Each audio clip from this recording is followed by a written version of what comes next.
Drain work in DeKalb County caused a 20-acre wetland to dry up, killing thousands of fish. News Channel 15's Holly Campbell went to the area today and joins us now in Studio 15. Crews in DeKalb County were working on drain tiles that date back to the 1800s when wetlands nearby were drained. It happened in Corona off of US 6. Matt Smith says part of the wetland belongs to his brother. Both are upset because of the damage to the property and all the fish that were killed. Smith says crews started working on the drains about 2 weeks ago. County officials told us today the bank of the wetland washed out during work, while Smith says it was dug out by crews, drying up the pond. They drained all this wetland, and they've killed a lot of fish. A lot of fish have went down the stream or down the drain and are now headed on their way. You got dead fish, you got pollutants from decaying fish. Officials from DeKalb County's Drainage Board weren't available for an on-camera interview today, but told me a device that will regulate the water will be installed next week. After that is in place, the wetland will fill back in with water. Smith says his family will likely seek compensation for the fish that were killed and the devastation to the property. In Studio 15, Holly Campbell, News Channel 15.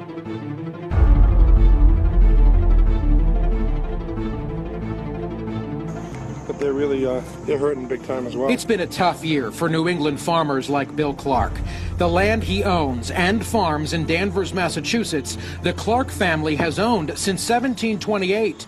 That's 48 years before our country was a country. And this is what used to be called Salem Village, one of the oldest agricultural areas in the country. So with that history as a guide, Bill intimately knows the land off which he makes a living. I hate to see these things go away, you know? And he knows the weather history there, too. I haven't dealt with a drought like this since my father ran the farm back in the 1960s. And we had a 5-year period back then when it was pretty dry. And at that time, he really encouraged me to be aware of how severe the water problems could be, and we've really suffered it this year. Learning from his father, Bill disconnected from the local water supply and has solely relied on several wells for the last 5 years. But don't think those wells brought a flood of help this year. It hasn't rained since early June at Clark Farm. Lettuce basically got devastated. I had 3 or 4 really good fields of lettuce early in the spring, and then starting around early July, they started to dry up really fast. Bill tells me, though some of these plants look healthy, many of them are not. They're malnourished. They're not getting the water and nutrients they need, and many of them are unharvestable. And probably the easiest way to see this farm is having a problem is by looking at this incredibly dry dirt. One thing Bill reminds us about farming, typically loans help a farmer start each year's crop. And when they harvest, it's their annual payday. So when they have a serious drought, many can't pay back those loans and payday begins to diminish. A lot of my friends are in really deep trouble. One of them defaulted on a major loan that he had to Farm Credit, and he's worried about his farm, losing his farm. This extreme dry weather is something that we've been worried about with global warming and stuff like that, and it's going to be one of the effects of even a few degrees warmer in the temperature and climate. In Danvers, Massachusetts. Heavy rain swept through the mid-Atlantic on Thursday, causing major flooding in several states from North Carolina to Delaware. In Shenandoah County, Virginia, one man was killed by a falling tree where rain totaled about 8 inches and winds were gusting around 30 miles per hour at the time of the incident. In North Carolina, a road was completely impassable in Rayford, where rain totaled up to a foot, and that fell in just one day. And the Little River near Fort Bragg Army Base broke a 70-year flood record and is threatening to burst a dam. Schools were closed in Cumberland, Fort Bragg, and Hoke counties. And in Maryland, nearly 200 people were evacuated from a condo complex in Salisbury as water rushed through the Morris Mill Dam. Hurricane Matthew has turned deadly off Colombia's Caribbean coast, killing at least one person as it heads north. Houses have been damaged, and some of them have been submerged in ocean surges. With winds peaking at 160 miles per hour, Matthew is now at the highest level, 5, meaning it's the most powerful hurricane in the Atlantic since Felix in 2007. By Sunday, it will be nearing Jamaica, and then on Monday, Cuba and Haiti. It will hit hardest there, as most people live in flimsy shacks with corrugated iron roofs that have little chance against high winds. Worse, thousands still live in tents after a vicious earthquake in 2010. They've announced a hurricane. We're keeping watch. We can't do anything, one slum dweller in the capital, Port-au-Prince, said. We could have repaired our homes, but we don't have money. We can't do anything but watch. Food and other aid is being stocked up by the authorities as Haitians pray that they'll be spared another deadly disaster. It's known as the Volcano of Fire, and with western Mexico's Colima volcano roaring into life, it's time for those who live in its shadow to pack up and get out. Civil protection teams have been encouraging hundreds of local villagers to evacuate since Colima began spewing ash and thick black smoke into the sky on Friday. They're being housed in a nearby shelter until it's safe to return home. An emergency order just signed to keep a deadly new drug off the streets of Southwest Florida. The street name is called Pinky. It has killed more than 50 people around the country, including here in Florida. NBC2's Nestor Mato has the warning from state officials.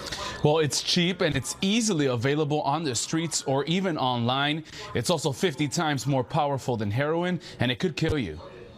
We are going to save lives. State Attorney Pam Bondi signing an emergency ban today outlawing new 47-700 in Florida. She says the new designer drug has already killed 50 across the country, 9 deaths reported right here in Florida. Importing this, if you're manufacturing this, if you're mixing it with other things, we are coming after you. Veronica Bustamante is a mother to young boys in Naples. She says she was terrified to find that you don't even need a drug dealer. Anyone with a cell phone can buy the dangerous drug for $40 a gram online. Having these drugs available, scary. One time could be the last time. Nancy Dauphiné of the David Lawrence Center in Collier County says her facility is treating a lot more synthetic drug abusers. Orange County's medical examiner says the synthetic opioid is 8 times more powerful than morphine and 50 times more powerful than heroin. These are deadly substances,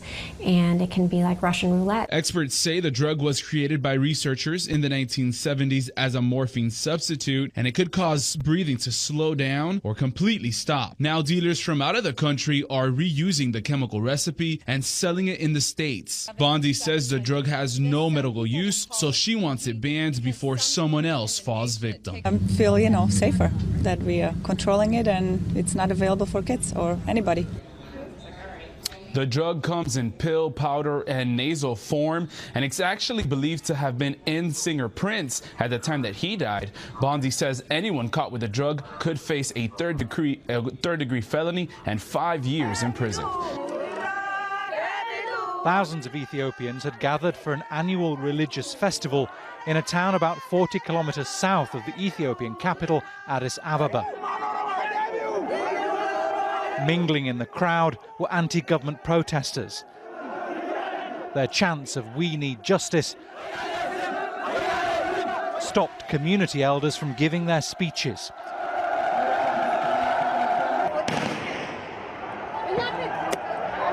Police fired tear gas and guns into the air. The crowds fled and created a stampede. In the chaos, some people fell into a ditch. The government says people have been killed. It looks like it's quite difficult for the government security personnel to handle the situation. There was over 1 million people there. It looks like it's out of their control. They couldn't handle the thing. This much people there. The rally was in the Oromia region, where there have been occasional protests over the past 2 years. They began after a land dispute and have since turned into anti-government demonstrations.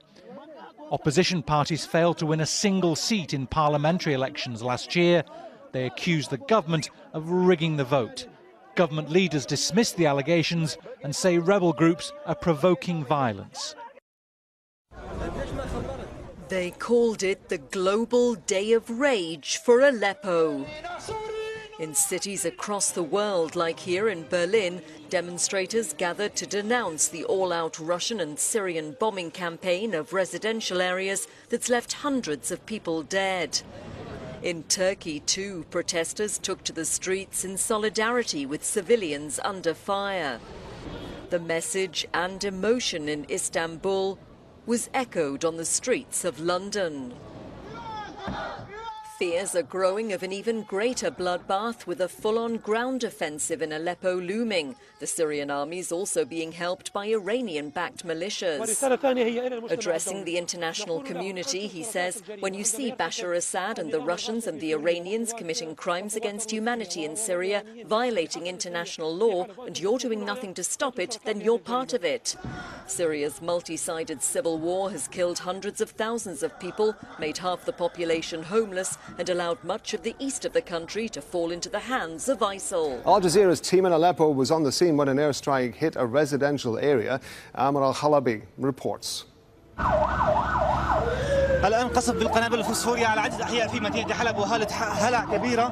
There's now shelling with phosphorus bombs on a number of neighbourhoods in Aleppo city. People are absolutely terrified. OK, keep filming, keep filming. Slow down, slow down.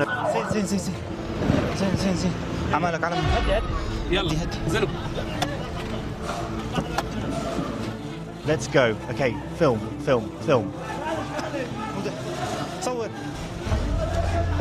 A number of homes have been set on fire after they were targeted with phosphorus bombs. A number of neighbourhoods and homes are affected. Okay, follow me, follow me. A hospital is nearby. Where's the hospital? Okay, keep filming, keep filming. الدفاع المدني الآن يحاولون إطفاء الحرائق في هذا.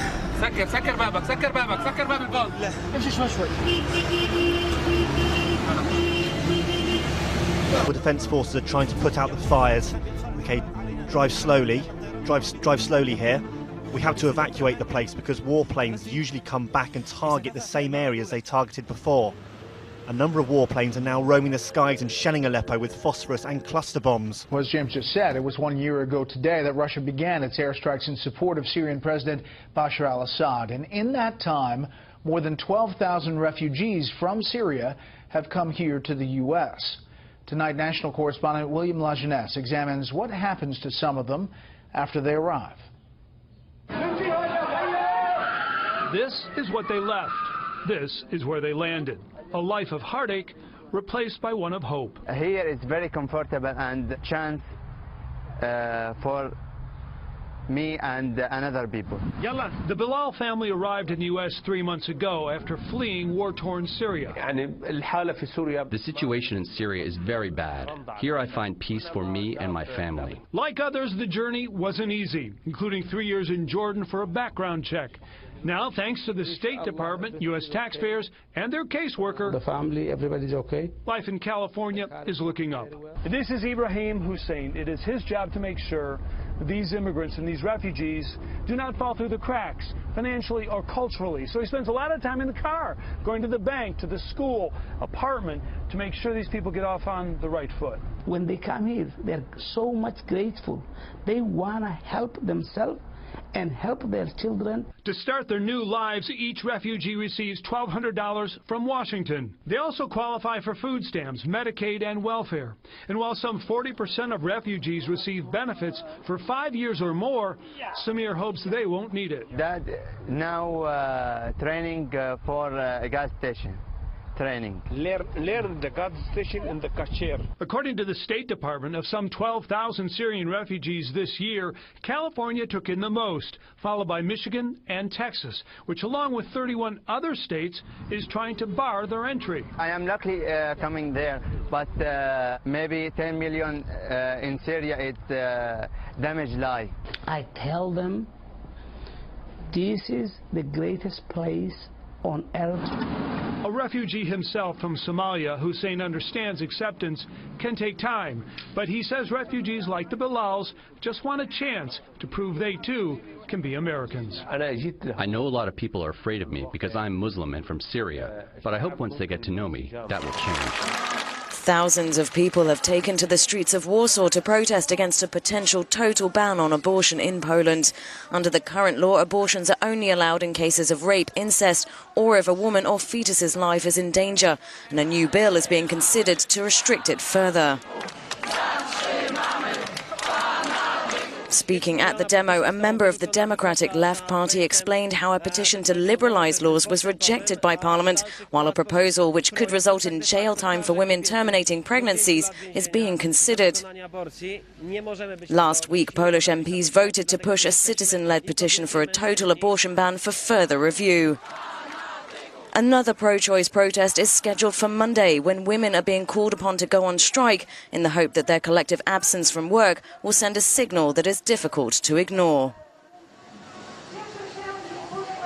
Iran's Revolutionary Guard has built a new attack drone, copied from a US unmanned aerial vehicle captured 5 years ago, Iranian media have reported. The semi-official Tasnim news agency claims the Thunderbolt drone is similar to the RQ-170 Sentinel spy drone. According to the Revolutionary Guard, it's a long-range drone capable of carrying 4 smart bombs.